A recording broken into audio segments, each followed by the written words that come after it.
कैसे हैं आप सब? I hope you all are very well.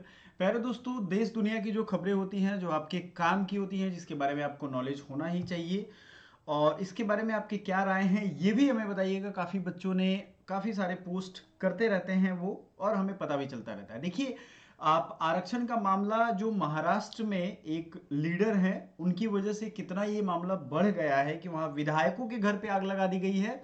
Internet ban, curfew, आत्महत्या, ये सब मतलब इसका एक सिलसिला सा शुरू हो गया है। इसको थोड़ा डिटेल में देखेंगे क्यों ये मुद्दा इतना सीरियस हुआ है, और हर बार कहीं ना कहीं इलेक्शन से पहले ये एक सीरियस इशू बन जाता है। तो इस बार भी बनेगा, और क्या होता है इसमें ये सब चीज हम समझेंगे। पहले न्यूज देख लेते हैं। आरक्षण की मांग को लेकर मराठा संगठन आक्रामक दिखाई दे रहा है। एक तरफ जहां मनोज जारांगी पाटिल अनिश्चितकालीन भूख हड़ताल पे हैं, इनके भूख हड़ताल अनिश्चितकालीन है, याद रखिएगा ना, ये पानी पियेंगे ना खाना खाएंगे। वहीं दूसरी ओर राज्य के तमाम हिस्सों में आक्रामक आंदोलन चल रहा है। पिछले 1.5 महीनों में 14 लोग सुसाइड कर चुके हैं।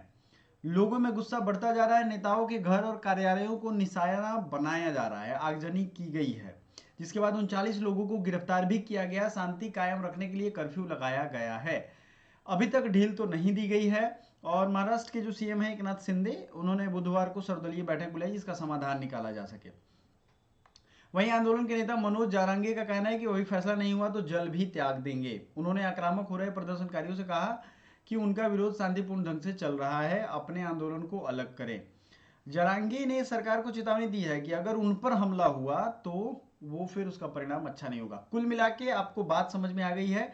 बीड जिले में कर्फ्यू लगा है। सबसे ज्यादा जो ये भयानक हिंसा हुई है वो बीड जिले में ही हुई है। बीड का है, महाराष्ट्र में है, मराठावाड़ा रीजन है। मराठावाड़ा रीजन के अलग अलग डिस्ट्रिक्ट में ये कुछ जगहों पे फैली हुई है। काफी ज्यादा हिंसा हो गई है, काफी ज्यादा। लगभग ऐसा सुनने में आ रहा है न्यूज में कि 25 लोगों ने आत्महत्या कर लिया, जो कि एक सीरियस इशू है। और ये आंदोलन इस बार नहीं रुकने वाला है, ये मनोज जरांगे का कहना है। देखिए, इन्होंने मराठा आंदोलन के लिए अपनी 4 एकड़ जमीन में से 2 एकड़ जमीन मराठा आंदोलन के नाम कर दी थी, और तब से ये मराठाओं के आरक्षण के लिए लड़ रहे हैं। सबसे बड़ी बात ये है कि यहाँ आरक्षण का जो ये सिलसिला है ये आया कहाँ से। थोड़ा हिस्ट्री में अगर हम पीछे जाएं तो आपको पता चलेगा कि 1902 में महाराष्ट्र में शिवाजी के जो वंशज थे, उन्होंने इनके लिए आरक्षण की व्यवस्था की थी, जो कि 1942 से 52 तक चला था। ठीक है, ये सब हिस्ट्री है, इतिहास है, आपको जानना चाहिए। लेकिन 1952 के बाद चूंकि सरकार की ये पेशकश थी कि नहीं, आप लोग अमीर हैं, आप लोग को आरक्षण नहीं मिलना चाहिए, तो आरक्षण हटा दिया गया। तो सबसे बड़ी गड़बड़ी वहां हुई। तब से 1980 के दशक में पहले एक व्यक्ति थे जिन्होंने आत्महत्या की थी इस चीज को लेकर के। वो सबसे पहले लीडर थे। उसके बाद काफी लोग लीडर बने, और अभी आप देख रहे हो मनोज जारांगे को, जिनके बारे में हम अभी पढ़ रहे हैं, देख रहे हैं या समझ रहे हैं। इन्होंने आंदोलन किया, और पिछले पिछले जस्ट पिछले सरकारों ने इनको आरक्षण मराठा ग्रुप को दिया भी। लेकिन सुप्रीम कोर्ट ने क्या किया, सुप्रीम कोर्ट ने इस आरक्षण को बैन कर दिया। 2021 की अराउंड की बात है। मतलब 50% का सीलिंग को नहीं तोड़ा जा सकता। लेकिन केंद्र सरकार ने आरक्षण के लिए, ईडब्ल्यूएस आरक्षण के लिए 50% सीलिंग को तोड़ा है। मतलब 50% का जो लिमिट था उसको तोड़ दिया है।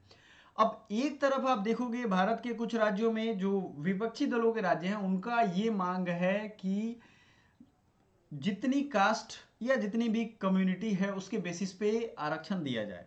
ठीक है। दूसरी, आप यहां महाराष्ट्र में देख रहे हो, अलग अलग स्टेट में अलग अलग डिमांड है आरक्षण की, जो कि कहीं ना कहीं उसके पॉजिटिव और नेगेटिव दोनों पक्ष हैं। तो अभी तक की ये करंट सिचुएशन आप समझ गए हो, इसी का ये अगला रूप है। सुप्रीम कोर्ट के बैन के बाद ये आंदोलन थोड़े थोड़े लेवल पे था, लेकिन अभी बहुत दिनों से, लगभग सितंबर से एक बार लाठीचार्ज हुआ है, और उसके बाद बहुत सारी इसमें दंगा फसाद मारपीट, और विधायक इन सब का घर जला है, और 2-3 जिलों में आपको कर्फ्यू, इंटरनेट बंद, ये सब चीजें चल रही हैं। ठीक है, हर चीज बंद है एक तरीके से, हम मान लें कर्फ्यू लगा है तो। लेकिन अगर इसके हम तह में जाएं तो क्या हो सकता है इसकी, देखो इसकी पहलुओं पे अगर हम ध्यान दें तो ये आरक्षण एक ऐसा चीज है कि धीरे धीरे सब लोग इसकी मांग की तरफ बढ़ेंगे। मराठा अच्छा खासा पॉपुलेशन है, लगभग 33% वहां पे। और जो ये इनके ये लीडर है वो काफी डेडिकेटेड है। आप देख सकते हो लाखों की भीड़ इनके पीछे, इनके एक बार कहने पे इस बार निकल चुकी है। और जो ये ईडब्ल्यूएस सीलिंग है 10% की, चूंकि ये तोड़ दी गई है ईडब्ल्यूएस के लिए, तो इनका कहीं ना कहीं ये इशारा है कि जब इनकी तोड़ी गई है तो हमारे लिए भी इसको तोड़ा जा सकता है। ठीक है, तो ये 8वां दिन है। उनका कहना है कि जब तक मराठों को आरक्षण नहीं मिल जाता वे अपनी जगह से नहीं हटेंगे। आंदोलन हिंसक रूप ले चुका है, मराठा समुदाय सड़क पर उतर गया है। अब राज्य के हर गांव में मराठा समाज भूख हड़ताल पर बैठेगा। मराठा रिजर्वेशन की अगर हम बात करें तो महाराष्ट्र की राजनीति में इस वक्त ये गरमाया हुआ है। इस पूरे आंदोलन के केंद्र में, अब इनके बारे में थोड़ा जान लेते हैं। ये 40 साल के हैं मनोज जरांगे पाटिल। जरांगे पाटिल के अनशन शुरू करने के बाद से ये आंदोलन विकराल रूप ले लिया है। आरक्षण की मांग लेकर जरांगे पाटिल 25 अक्टूबर से भूख हड़ताल पे हैं। जरांगे का कहना है कि जब तक मराठा आरक्षण को आरक्षण नहीं मिल पाता वो अपनी जगह से नहीं हटेंगे और सरकार को मतलब परेशान करेंगे। ऐसे में जानते हैं इनकी बारे में। देखो, इनके बारे में अगर और जानना हो तो इन्होंने अपने जीवन की शुरुआत मतलब 12th पास तक ये पढ़े हुए हैं और होटल के कर्मचारी के रूप में अपनी कार्यकाल मतलब काम इन्होंने शुरू किया था। ठीक है, अंकुश नगर में अभी रह रहे हैं। इस दौरान परिवार की देखभाल के लिए होटल में काम करना शुरू किया था। मराठा आरक्षण के लिए उन्होंने 2 एकड़ जमीन बेच दी। मनोज पिछले कई साल से मराठा आरक्षण आंदोलन के लिए आवाज उठा रहे हैं, आंदोलन कर रहे हैं। मराठा इलाके के लोग जरांगे को काफी सम्मान करते हैं। जरांगे पाटिल ने प्रभावशाली भाषण से जलाना, औरंगाबाद, बीड़, परभणी जिलों में खासा लोकप्रिय बना दिया। इसी कारण कांग्रेस ने उन्हें जलाना यूथ कांग्रेस का अध्यक्ष भी बना दिया। तो अब समझ लो आप, जलाना यूथ कांग्रेस के ये हेड भी हैं। कहीं ना कहीं जो सरकार होती है उसके खिलाफ जो विपक्षी पार्टी होती है कुछ ना कुछ डिमांड को लेकर के इलेक्शन से पहले, ये सब चीजें कॉमन है भारत जैसे डेमोक्रेसी में। तो आगे फिर देखते हैं इन्होंने 2011 में जरांगे ने सी व बा की स्थापना की थी। जेम्स लेन का मामला रम गया। उन्होंने दृढ़ रुख अपनाया कि छत्रपति शिवाजी महाराज के संबंध में कोई समझौता नहीं किया जाएगा। इसके चलते पार्टी में विवाद हो गया और उन्होंने कांग्रेस छोड़ दी। 8 साल बाद 2011 में सी युवा की संस्था की स्थापना की, जिसका विस्तार मराठवाड़ा तक। तो इनके लिए ये काफी है। देखिए, 1 सितंबर को पुलिस ने लाठियां बरसाई थी, मतलब 29 अगस्त से अतरावली में सराती ने भूख हड़ताल की, लेकिन 1 सितंबर को प्रदर्शनकारियों पर पुलिस ने लाठीचार्ज करवा दिया, जिसका जांच भी चल रहा है। सीएम शिंदे ने की जरांगे पाटिल से मुलाकात, इन्होंने मुलाकात भी की है। अब इसके कई सारे पक्ष हैं।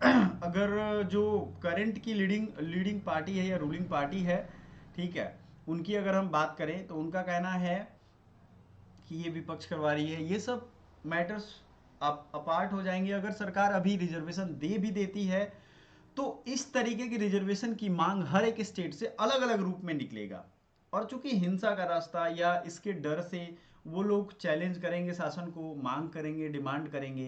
इलेक्शन से पहले ये सब होता ही है हर स्टेट में, आप सब जानते हो, इसलिए कि उनकी डिमांड मान ली जाए। प्रेम से हो सकता है लोग नहीं समझते, तो लोगों का मानना है कि ऐसे रास्ते अपना ले, बट ये ठीक नहीं है। हिंसा, सरकारी संपत्ति या प्राइवेट प्रॉपर्टी नष्ट करना, वो किसी ना किसी हल में देश हित को ही नुकसान कर रहा है। ठीक है, समय सीमा इन्होंने जारी किया है। से ठीक पहले यह विज्ञापन का अभियान आया। मराठों के लिए कुणबी जाति प्रमाण पत्र की मांग कर रहे हैं। उन्हें अन्य पिछड़ा वर्ग ओबीसी श्रेणी के तहत आरक्षण के लिए योग्य बनाएगा।